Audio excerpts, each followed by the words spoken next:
Next, we're going to have Michael Zolensky, who is going to talk about the Stardust Comet Sample Return Mission. And he was a research assistant at Department of Geoscience at Penn State University, was National Research Council postdoctoral fellow at Johnson Space Center, and is currently a space scientist with NASA Johnson Space Center. Whoa, okay, well, thank you very much. I'm a geologist, so please cut me some slack here. I've been working for NASA for 16 years, and when I came to JSC, everyone said, gee, too bad you weren't here during the Apollo era. It was really great then, but now it's not so great. Well, it's getting great again, and I'm going to tell you why today. As you know, in the society, we brought samples back from the moon 30 years ago, and the Russians did too, and since that time, there have been no samples returned to Earth from other bodies by spacecraft. That's changing starting this year. We're bringing back samples from a comet. Now, comets are really fascinating objects. I'm sure you know all about this. But why are they so interesting? Well, we know a little about them. We can see them in the sky. We send U-2 aircraft up into the stratosphere to return samples of comet dust to Earth for study in labs. And this is a grain right here. We're studying here at the Johnson Space Center. The scale bar in the lower right is 1 micrometer. So at this scale, human hair is about the size of this backdrop here in diameter. This is really tiny grains, but you can see that they're very complex. And by studying them, we're learning more about the early history of the solar system. These grains are also a hazard to people in this room. For instance, the Solar Maximum satellite, when it was repaired more than 10 years ago, people found lots of impacts onto spacecraft surfaces from comet and asteroid dust, as well as spacecraft debris. This is a solar cell which was smacked by some kind of grain, probably an asteroid or a cometary particle. So it's a hazard to navigation in space. And of course, from SL9 impact on Jupiter, we know that these comets also occasionally can cause bigger impacts on the moon and Earth, so they're also a hazard to civilization. But the most interesting reason, why I like to study comets, why we're trying to find out more about them, is to learn about the early history of the solar system. Current theory is that our solar system formed from a cloud of stardust that collapsed into a disk, a rotating disk, and very quickly grains accreted into basketball and then building-sized objects, protoplanets. And as the sun formed, these objects began to clump together into larger and larger forms. And as this cartoon shows, before the gas giant planets formed, there were millions, probably, I'm sure, billions of these small protoplanets orbiting the sun. But then when Jupiter formed and the other large objects, most of these protoplanets, which had not been incorporated into the other planets, were scattered away from the inner solar system, as the little arrow was shown on the bottom there. And most of those protoplanets or planetesimals were either completely expelled from the solar system or traveled out to about 10,000 or more AU and slowed down and are still orbiting the sun in a large sphere called the Oort cloud. But some objects, because they were further out than the gassy planets, the Kuiper-Ellsworth type objects are still in place today. And so these objects, these Kuiper-Ellsworth bodies, shown as the little dots out beyond Neptune there, these trans-Neptunian bodies, are basically leftovers from the beginning of the solar system. And they hold an incredible amount of knowledge, data about the initial state of matter, energy, organic material 4.5 billion years ago, and possibly also retain quite a large amount of unaltered stardust. Well, it's these objects out here, the trans-Neptunian bodies, that are the source of those short period comets. And so rather than going out to this distant area like the Galileo spacecraft is doing. We're waiting for these objects to come into Earth to try to grab a sample to study in the lab. And of course, here's a pictures of our best pictures of Halley's Comet. These pictures were taken more than 10,000 kilometers from the comet. So imagine how great images would be if we could get a little bit closer. Well, we're going to do that, and this mission started this year. This is the Stardust mission, and it's one of these NASA Discovery Faster, Better, Cheaper missions, which means you do as much as you can for about $250 million, which means you do a lot of corner cutting. And this mission is only possible because of three things. One is NASA gave us the money, okay, and we won a competition. And the second thing is, when you go out to the comet, as we found out in Comet Halley, the grains come out of the comet at in excess of 10 kilometers per second. And so as you travel past, you have to find some way of collecting the grains without destroying them completely. Because we're not landing on the comet, we're going to do a flyby and collect dust from the coma as we fly by. So we had to develop material to collect comet dust at high velocity. And this has been going on for more than 15 years, as long as I've been at NASA. I've been working on this. And the final material we chose was silica aerogel, which is shown in green. It's actually kind of bluish transparent material. And you can see here with the flame below and the flower on top, it's a fabulous insulator. In fact, this will be in your home as the insulator in the future. It's far better than what you have in your home right now. In fact, it's selling it in Germany right now, about 1 mark per panel for home insulation. So this will be a very familiar material very, very soon. But we were able to make it at JPL very, very clean and very pure, just silica, which is very important. And lab tests show that we could decelerate particles traveling about 7 to 8 kilometers per second and slow them down in the aerogel and trap them in about 1 centimeter of aerogel without them being completely destroyed. The problem was that all the missions we could design, the particles would be entering the aerogel in excess of 8 kilometers per second. So this wasn't going to work. And then a great thing happened, and the third thing that enabled this mission to happen was that a smart physicist at JPL, Chen Wang-Yan, found that there was in fact one comet, and only one comet, which we could get close to and trap grains at actually less than 6 kilometers per second. It's the only comet, Comet Wild 2, discovered by accident. And it's also very interesting. So first, this comet didn't exist, we couldn't do this mission. That's all there is to it. And it's also a very interesting comet. Until 1974, the orbit of this comet was between, it's shown, here. Here's the orbit of the comet before 1974. And here's the orbit of Neptune and the orbit of Jupiter. And in 1974, this comet had a close encounter with the planet Jupiter and was swung into a new orbit shown as the little bitty, so the little hole here is the current orbit. So quite a change from the old orbit. And this brings this comet basically within reach of the Earth by cheap Boeing rockets. So basically it's just a lucky circumstance. So here's the key components of the NASA Stardust mission. First, comet sample collection from the coma of dust. We're also going to try to collect fresh interstellar dust. I'll talk more about that in a minute.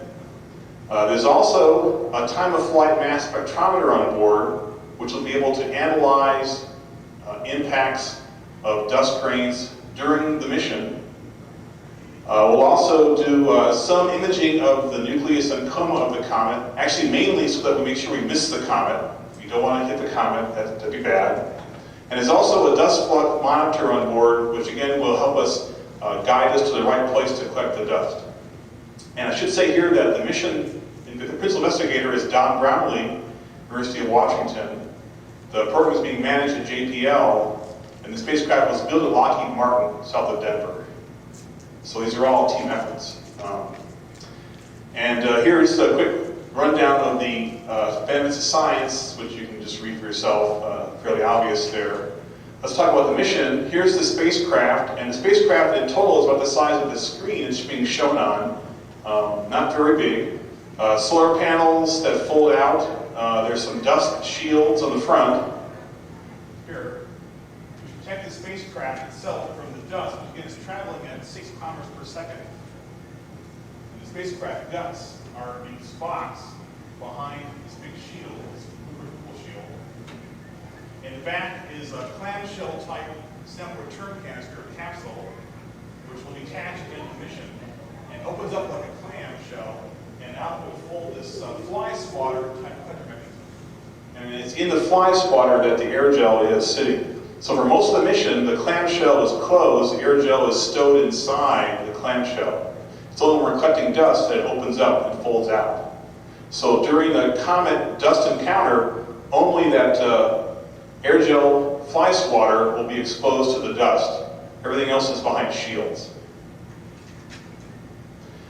Picture of the mass spectrometer with the designer for scale, Joachim Kissel, Max Planck Institute, showing how small it is. Again, this is incredibly tiny. And just a little cartoon showing how the fly swatter aerogel folds up into the sample return canister. And this is all that returns to Earth, and it's about this big in total. So one person could pick it up and carry it around. Okay, here's basically the plan for the mission, and this spacecraft launched in February of this year successfully, and it's out not too far from Mars right now. Okay. The red circle is the orbit of Bill 2. This is and the spacecraft does 3 orbits of the sun and does 2 gravity assists by Earth. Again, pick up enough speed to get out to the comet and be out there fast enough to collect the dust and return to Earth. Again, it's a cheap mission, so we couldn't afford to go directly to the comet. We have to do these gravity assists by the Earth, but that enables us to do a couple interesting things. One is we're going to basically collect movies of the Earth as we approach it. And secondly, we have a chance to fly by the asteroid Anne Frank and take photographs of the asteroid Anne Frank, and at that point, practice the collection mission. Yeah, let me go back just 1 second. Also shown in this diagram are these little white arrows in the lower left, down here. This is the direction of fresh stardust entering the solar system. This stream was discovered by the Ulysses and Galileo spacecraft. And these are grains of micrometer and smaller stardust entering the solar system in the same direction as neutral hydrogen and helium does. And these grains are traveling in excess of 10 kilometers per second. But when the spacecraft is traveling in the same direction as the stardust, in the fallback parts of orbits 3 times, we can open up the collector, and basically the grains will overtake the spacecraft from behind and smack into the back of the aerogel collectors. And so we'll make an attempt to collect these sub-micrometer grains of stardust. No one knows how we would analyze them, but it's just a sort of a free gain to the mission to do this. If we don't succeed, we haven't basically lost out on anything.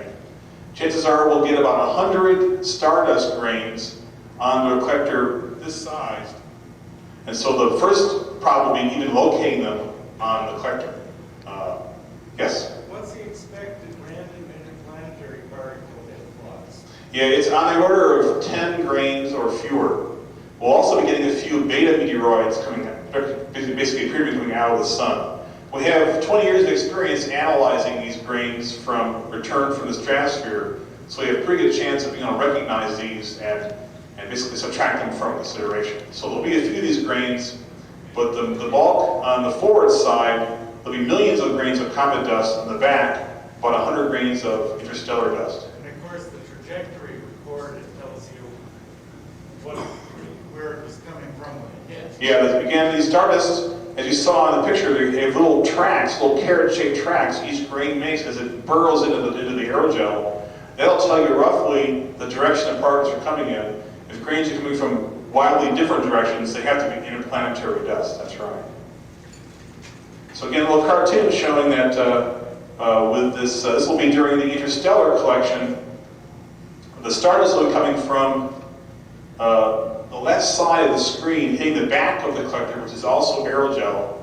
The comet dust will be traveling from the right to the left, hitting the front of the screen, so we'll be able to discriminate between different kinds of grains in the aerogel.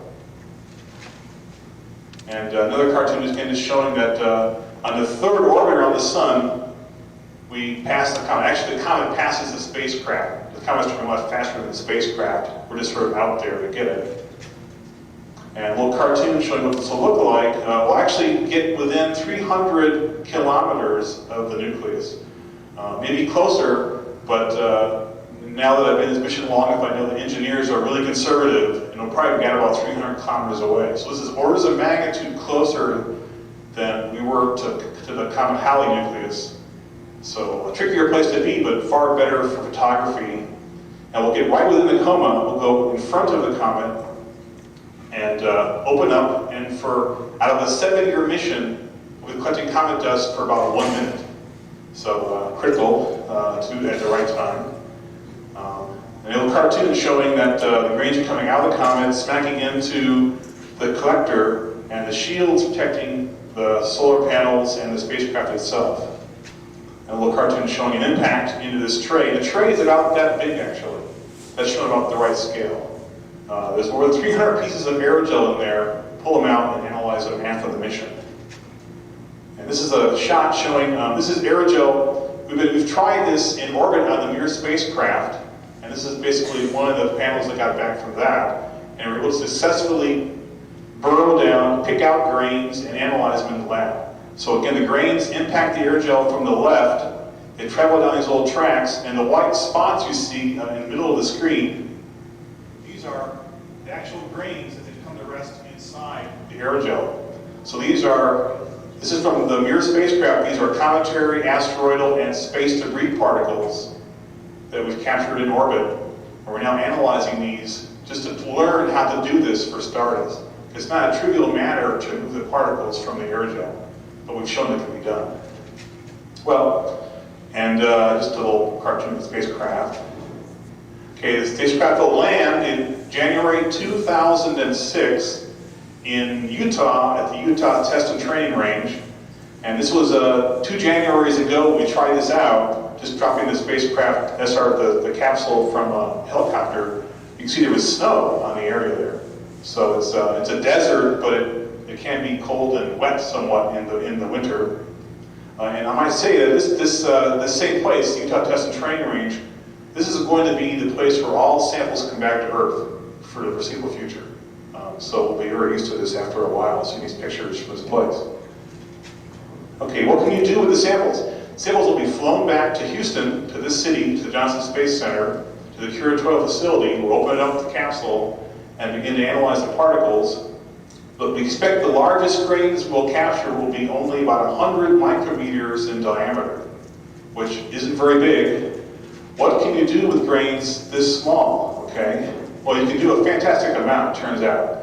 You can take the grains, embed them in epoxy or in sulfur, and microtome them, giving you slices that are only about 1,000 angstroms thick. That's less than the wavelength of visible light.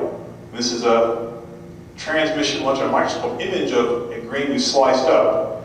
And the white every there is epoxy. It's labeled E. And the grain is labeled other letters. And this is a very porous grain that was sliced up like slicing a loaf of bread.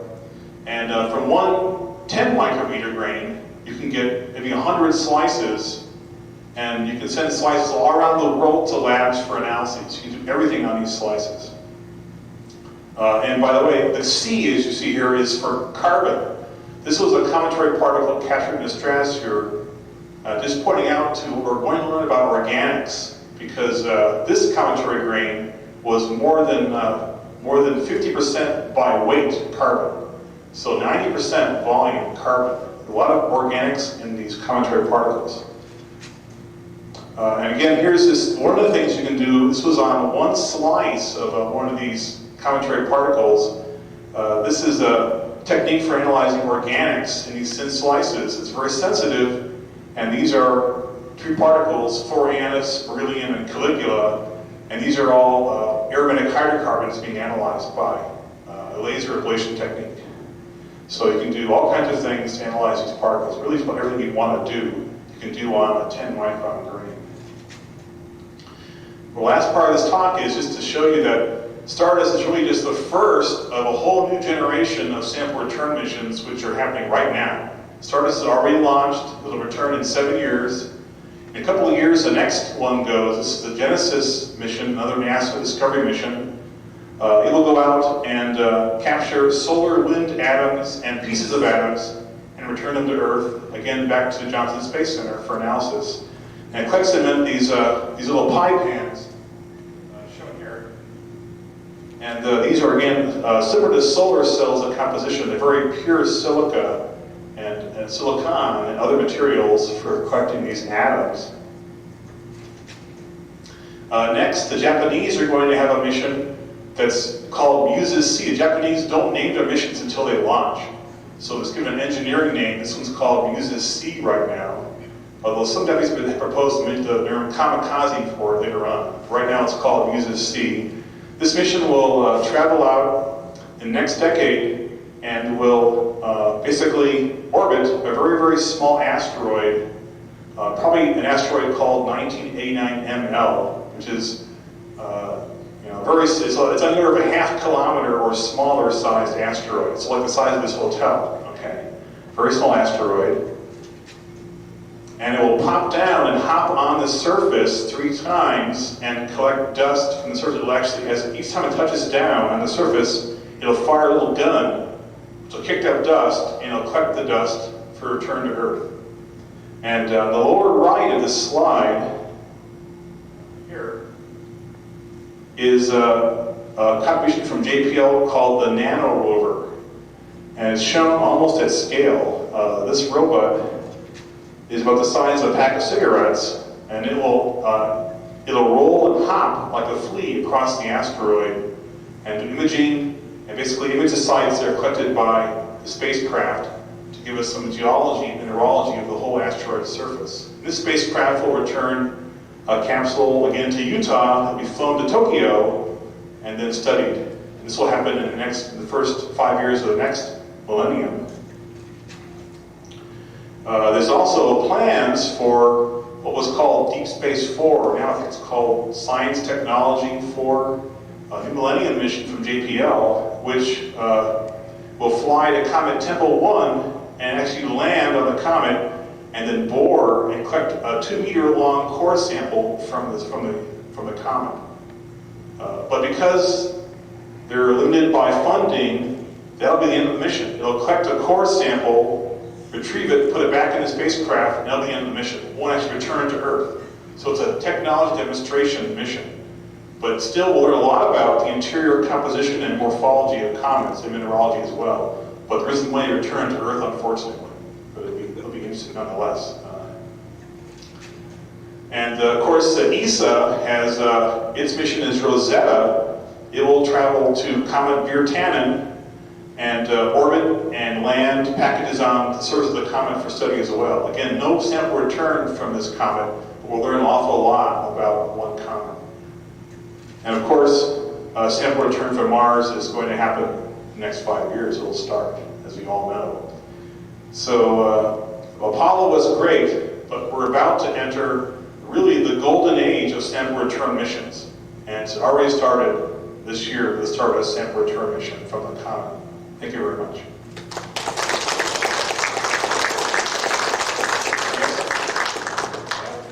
As the sample is being returned and targeted for Earth atmosphere entry, the main spacecraft does the deflection maneuver.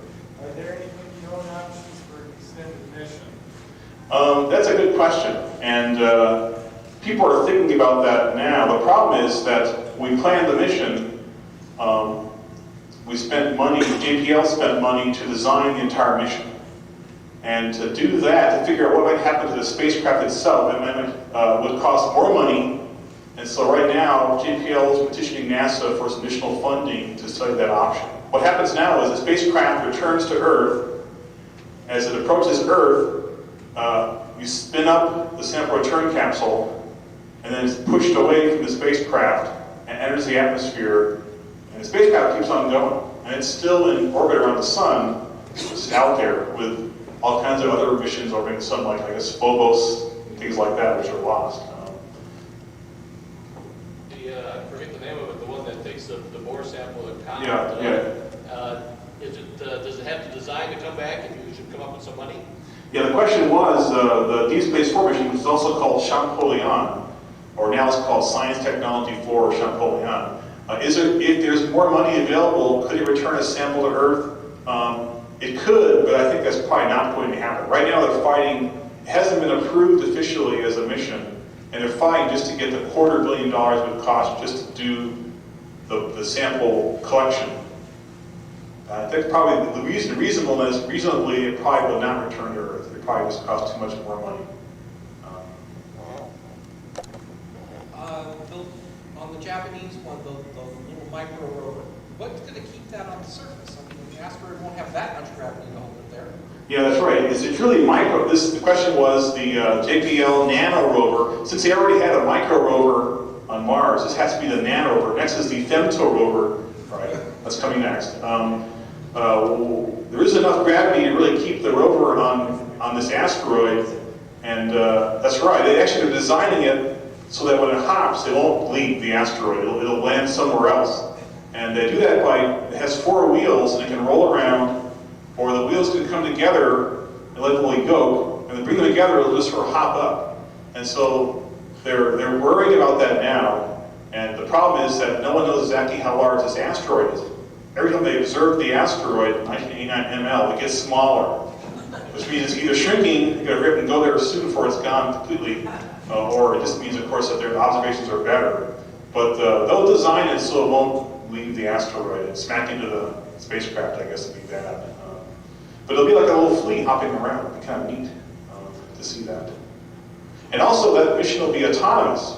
It'll do all the sample collections completely autonomously without any emission from the Earth. So that's another technology demonstration the Japanese will do. Right. Any other questions? Well, the samples that you retrieved from the outside of here, have any science, got any good science from that?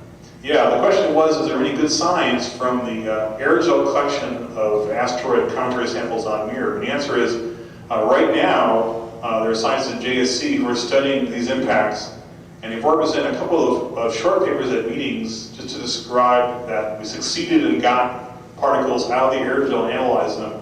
Right now, Fred Hertz, who's the investigator for that mission at JSC, is writing the first paper on this.